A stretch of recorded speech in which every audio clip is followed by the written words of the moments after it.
Hi, everyone, and welcome to the Neil Haley Show. You can check me out on Twitter at Total Tutor, Neil S. Haley Facebook, LinkedIn Neil Haley, Instagram Total Tutor, Pinterest Neil Haley, Google Plus, and also on Periscope at Total Tutor and Total Radio Net at Twitter. And I'm excited to welcome a program my guest, Ziomi Franz Kuber. Thanks for calling, and how are you? Hello. How are you? Good. How are you? Thanks for having me. Absolutely, for sure. And you have a wide variety background for sure. Tell our audience a little. Dossier. Yeah, a whole dossier. That's a perfect thing in 15 minutes that we won't be able to cover, but we'll try our very best to do that. So tell me a little bit about your background, and we'll get right into what's currently new with you. Okay. So how everyone would probably know me is through modeling. I started out modeling when I was about 17 years old, modeled for a while. Then there was a little show. I don't know if you've heard of it. Maybe America's Next Top Model. Yes. Have you heard of that show? Yes. I know, I'm being sarcastic. So I ended up being selected to be on that show. Once I did the show and the show was over, I continued to model. After modeling for many, many years, I decided, okay, what do I want to do? Right. Before modeling, I actually, I was a broadcast journalism major, so I went to Fairleigh Dickinson and got my first degree in that. Yeah. Mm-hmm. But since I started modeling after going to school, I didn't really, do anything in that field. So I was kind of at a crossroads where it's like, okay, what am I going to do? If I want to go into broadcast journalism, I would have to go into becoming a PA and working my way up, which is a lot more difficult when you're, when you're a little older. Mm-hmm. So then I decided to go back to school to go into nursing. Now, my whole goal with going into nursing was working in the field of aesthetics and beauty, and taking my expertise in the fashion and modeling world and the beauty world, and merging that with the medical world and the medical knowledge that I've attained through going to school. So I got my BSN, and I worked for a few years. I met my husband, who's a prominent plastic surgeon here in New York City, and also is a practice in New Jersey. And then through working with him, doing injectables with him, things of that nature, I decided I wanted to get my master's. So right now, I'm actually in school getting my master's. I'm almost done. I'm in clinical rotation. Oh, wow. To be a nurse practitioner. Yeah, so I will be an advanced practice nurse. So basically, I'll have prescriptive authority. I'll be exactly like a doctor without the MD title. So I can do anything a doctor does, prescribe. Oh, wow. So you're busy in school. You're staying busy with school, aren't you? A lot of study. I'm extremely busy with school. And not only that, I mean, it's so funny how everything comes around 360 because I'm in school busy with that. But now, look at this. All this broadcasting stuff is coming back in my lap. So in addition to taking, the break and going to school, going to nursing, nurturing the beauty and now I make appearances as a beauty lifestyle expert. Oh, wow. I've been on various TV shows. This is just my expertise. It's something that I love. I have a website, Don't Ever Say Never, that I'm extremely passionate about. And it's about bringing beauty and wellness and lifestyle to women that may not want to go on the internet and look for, medical journals or look for information. Sometimes when you go on the internet, you're not sure if the information that you're getting is accurate. So my website's amazing in that way, and I'm doing so much, and it's amazing how everything comes through 360 because initially I went to school for broadcast journalism straight away, and I'm kind of coming back into it again. So it all is amazing how life works in that way. So let's go. I'm trying to understand your story. Thank you for giving that quick background. That's great. You did it awesome. We could tell you're definitely a TV. We could tell you're a TV personality because you just gave us everything, and in such a quick period of time. And I started out my day at 8:50 interviewing Michael Harney from Orange Is the New Black. So I've been all over the place all day, and this is so we're having this kind of day and. I'm throwing different people in. We're doing TV right now as well. So your picture will be on the TV network part of my thing too. So just like the phoners for TV, but also goes out to syndication and radio. So, and we're live. So all these different types of things. So let's go right to the first point. The first point I want to say, so Going to school first for undergrad, that's before America's Top Model, right? Yes, yes. So when I got my BA in communications and broadcast journalism, that was before Top Model. My mom actually did not want me modeling until I had my education. So even though I modeled, I graduated high school at 17. Oh, wow. Just Okay. because my birthday was in Mhm. December. Mhm. So, okay, so you do Can you hear me? that. Yeah, I'm listening. Are you there? You hear me? Oh, okay. I'm sorry. That's okay. Yeah, I can hear you now. Yep.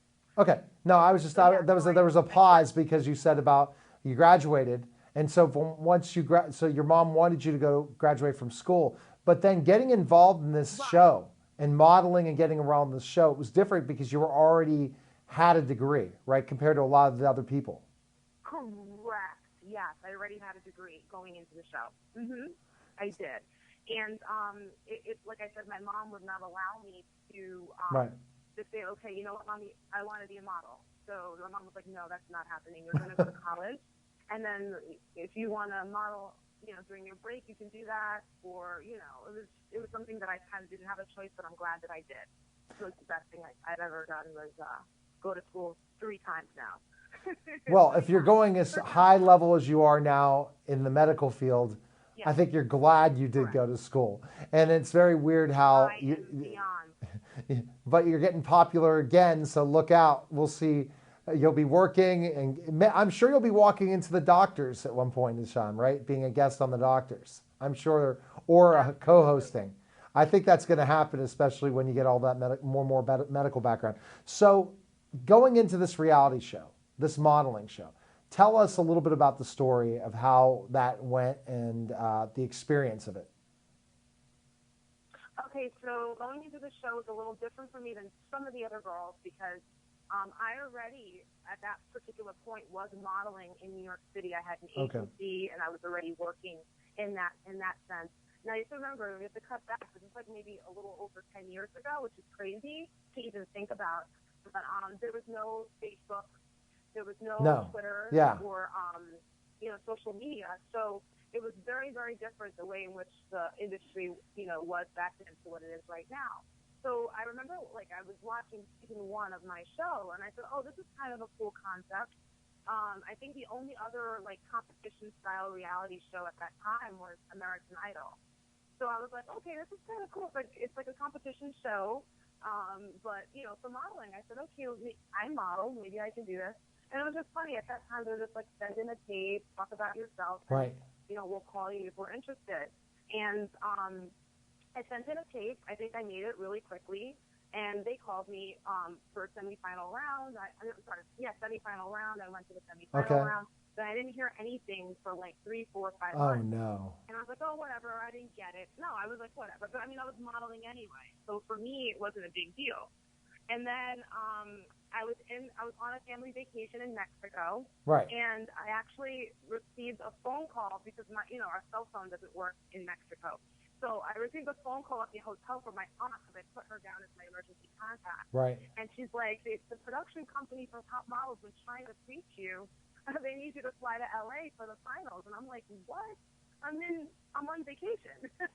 So long story short, they actually flew me to LA for the final round. Okay. And then after the final round, I was one of the people to get on the show. And, it's kind of one of those, being struck by lightning moments because it's a once-in-a-lifetime chance of getting on a show like that. And, thousands upon thousands, hundreds and thousands of people are, applying for a show. And, so just to get on that was really cool.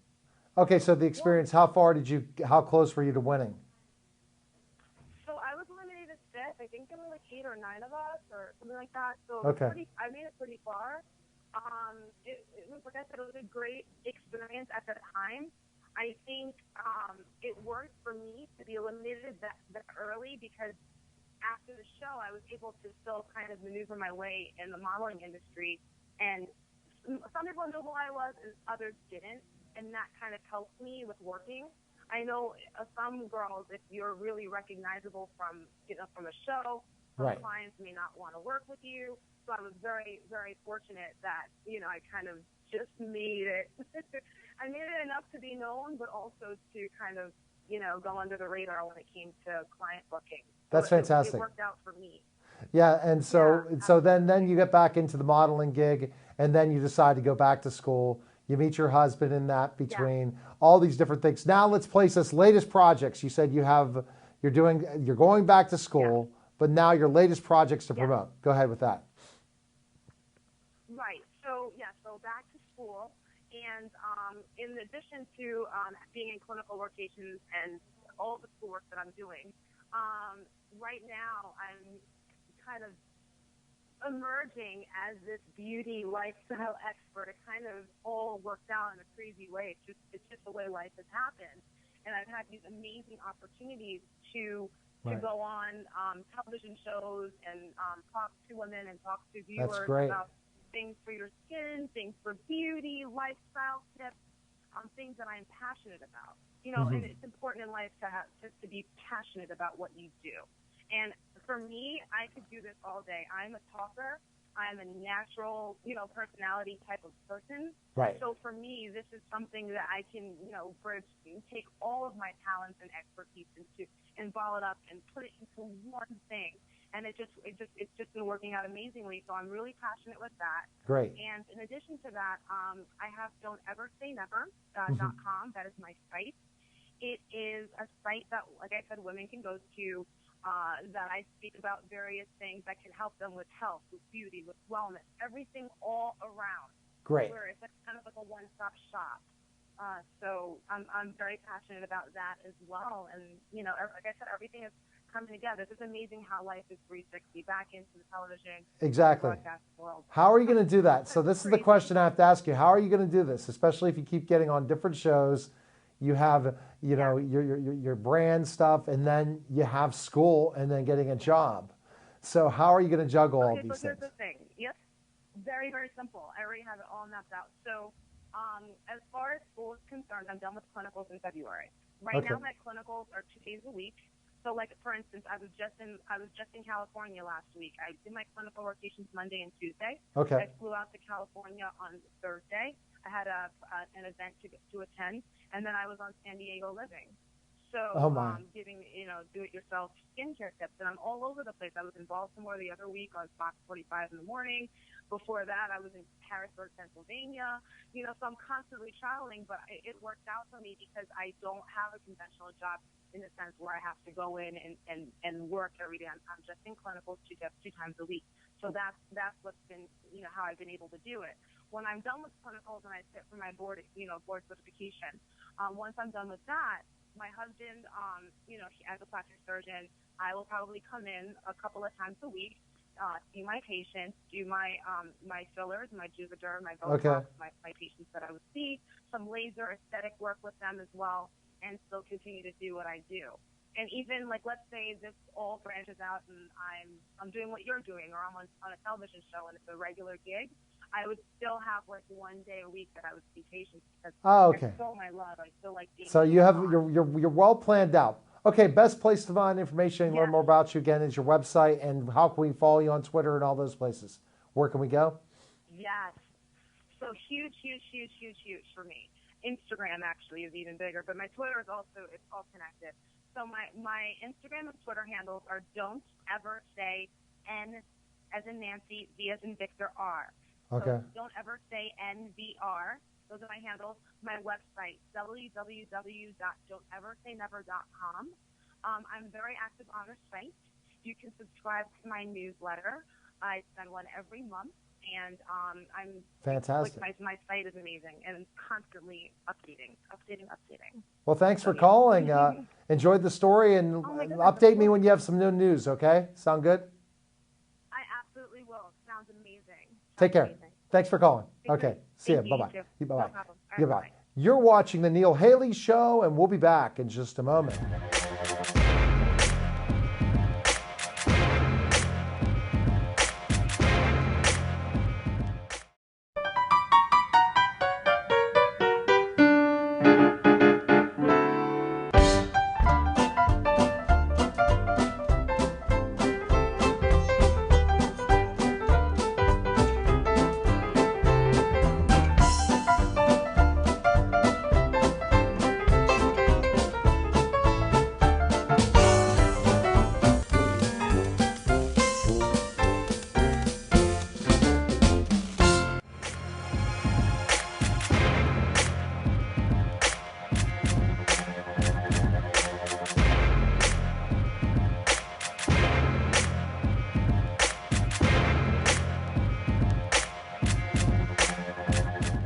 Hi, everyone, and we're back to the Neil Haley Show. You can check me out on Twitter, at Total Tutor, Neil S. Haley, Facebook, and all the different places. And I'm excited to welcome the program Michael Cerbelli. Michael, thanks for calling. How are you? Hi, Neil. How are you? Fantastic, man, and interesting. Your business. It's always interesting to look at specifically anything involving entertainment, right, Michael? And all the different nuances of it, isn't it? It's fantastic. I'm very lucky to say I've been doing this for 38 years. Tons and tons of stories and amazing opportunities over my career. So I'm wondering when you're ever going to write a book, or unless you've already written one. I have not. It's very funny. I'm an Italian kid from Brooklyn, New York, and I always said the name of my book is "I'm Jewish Every Saturday Night." Because the bar and bar business that I do. Okay, so tell us specifically your background when, kind of the background, the backstory before getting involved in your business and stuff. Well, it's funny. I started on my 13th birthday in 1977, wanting to be a DJ. And the reason I know that because Labor Day weekend in 1977 it rained, and that next Saturday was the 10th, which was my birthday, and the American Legion Hall hired me to be the DJ, block party. I had what they called at that time a half a crate of records, meaning a milk crate filled with records, and it was only half filled. So I played for 8 hours, played the same song 6-7 times, and I got paid $25, and I thought it was the greatest thing in the world. So that's how you started liking that end. That's cool. So you're DJing. Yeah, how'd that evolve? Amazing. How'd that evolve? So from there, it's just over the years, I was always DJing. And I went to high school, went to college, and I was actually working on Wall Street. Okay. And it's a very funny story. I'm going to college, working on Wall Street. It's the 80s. And I came home from work one day, still living at home, 20-something years old. And my mother's sitting on my bed. She goes, "Why do you have all this cash?" She thought I was doing something illegal. And I realized I had a box full of cash underneath my bed from DJing every weekend. Working during the week, DJing on the weekends, didn't need this money. And I said, you know what? I'm going to go into the DJ business. DJ business expanded. In the 1980s, we took over Long Island, where we did the bar and bat mitzvahs. So from being the DJ, I became the MC.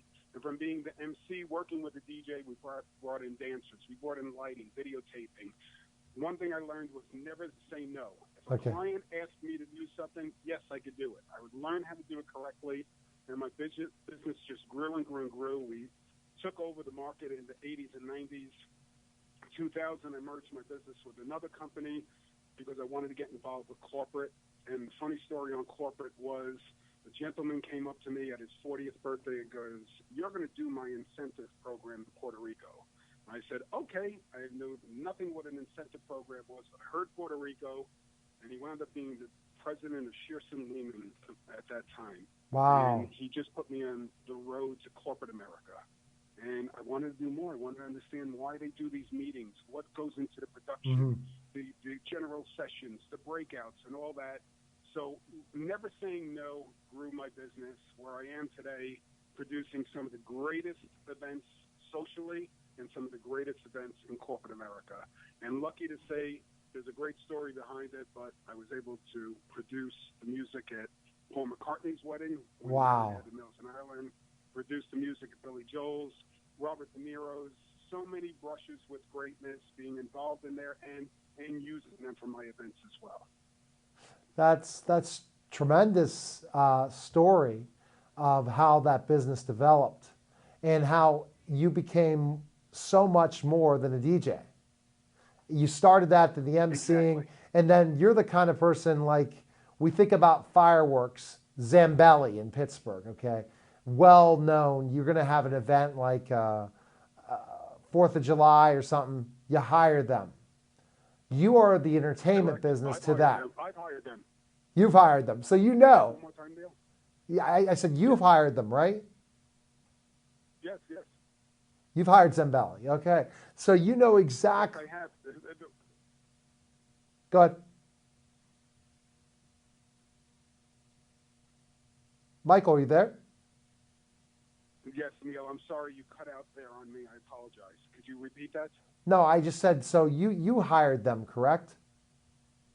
Yes, I have. It was funny, with their last name and my last name, we laughed about it. We thought we were distant relatives. So I'm understanding how it works. So basically, we hire you. You make sure the entertainment's there. You make sure the lighting's right. You make sure the music's there. And then there you go, right? Is that pretty much what you do? Yeah, there's a little different background with me. Yes, I am doing that. I am that executive producer. But in my background, you know, when I mentioned to you before that I wanted to be a DJ, I guess I was always that frustrated actor that wanted to be out there and be performing. And Right. I did for many years, being that MC on the events and stuff like that. But what happens there, I have a very creative head. So when someone comes to me and says, I want you to create something for me, I want you to make this wow, this is the vision that I have for my event, the theme, the conference, where they're going, I'm able to sit down, doodle, draw, put together with my team this vision, and then the people that I bring in become key players. It's not just hiring that firework company or this lighting company. Right. It's the right person for the right fit. So when that client asks me for something, I mentioned to you before, I won't say no. My motto is, you need a monkey on a high wire across Fifth Avenue, we'll figure it out. There's a way to do everything, but it's having the right partners. And with the success of my career, people know if it has a Cervelli signature on it, it's going to be executed properly, and the team there is as important as I am. You know every player, you know who's in charge of lighting, staging, sound, what the entertainment's going to be, who the decor person is, and that comes all from a vision. So learning, creating, putting it all together, that's a big wow for my clients too, because they're getting that as well. So if I was going to hire you, what would I hire you for?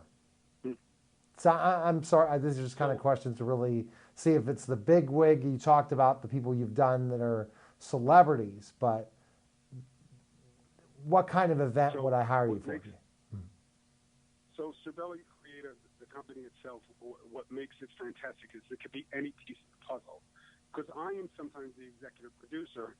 I just hung up the phone about an hour ago with someone that is a production company. But because they know my background in entertainment, let Michael produce the entertainment. Let him come up with the vision. So I could get a slice of that pie. I could also get a wedding that asks me to come in and make sure we have the great band. Or say, Michael, we need invitations to thank you notes.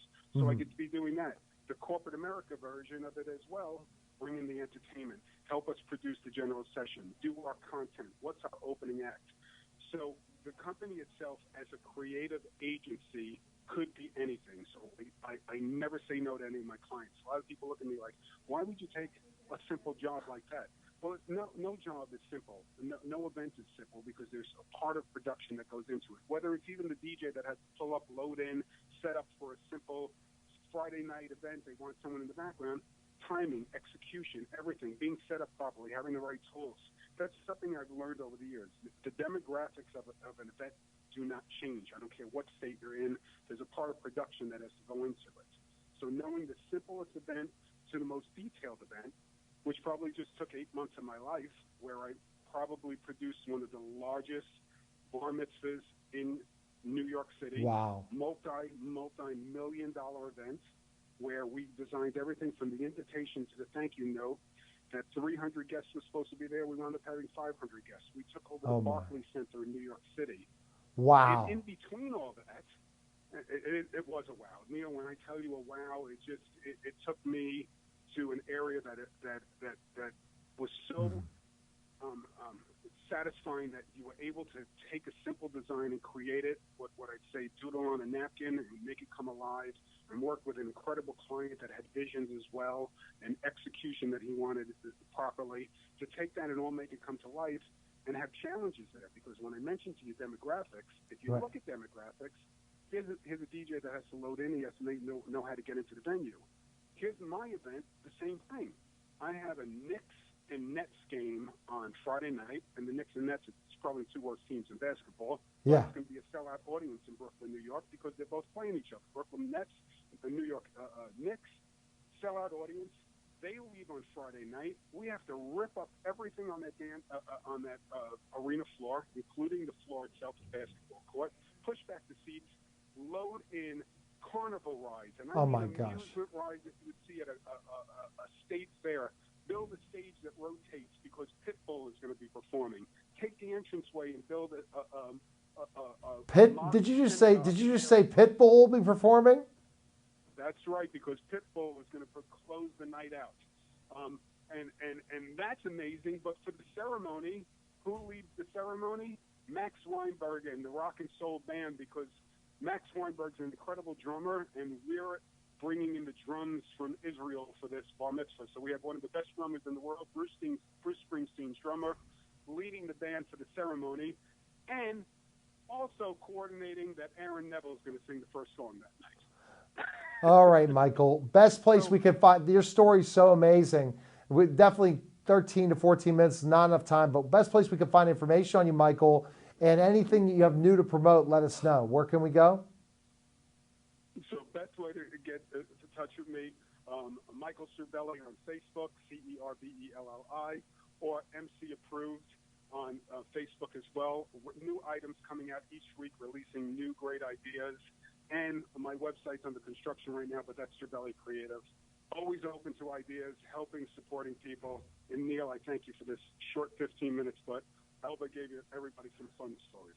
Oh, we could talk for hours, but we just don't have the time today. But sounds good, Michael. We definitely could. Yeah, definitely good. We'll definitely stay connected, and best of luck with all your stuff, okay? Thanks, Neil. Be well. Take care. All right, everyone, that was the Neil Haley Show. You can go to Twitter, Facebook, all the different places are neilhaley.com. Take care, guys, and we'll see you next week.